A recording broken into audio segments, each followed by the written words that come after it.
தனுசு ராசி. உத்திராடம் நட்சத்திரம் 1 பாதங்களுக்கு. இன்று ஷேம தாரை மிகவும் நன்மை தரக்கூடியது. சந்தோஷம் சுகம். இன்று 4வது நட்சத்திரம் சேமம் சௌக்கியம் வஞ்சக சூழ்ச்சி. இன்று சந்திரன் பலம் 100% உள்ளது. பஞ்சபட்சி பலன் தேய்பிறை சதுர்த்தசி. செவ்வாய்க்கிழமை. அதிகார பட்சி தினம். இன்று ராசியான நாளாகும்.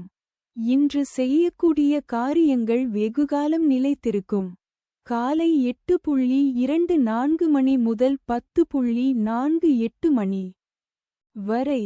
சாவு 0 விழுக்காடு மிக பெரிய தோல்வி. தங்கள் அன்பு குடும்பத்தினர்களுக்கும் நண்பர்களுக்கும் இன்றைய ராசி பலனும் நட்சத்திர பலனும் கீழே கொடுக்கப்பட்டுள்ள இணைப்பில் எளிதாக பார்க்கலாம்.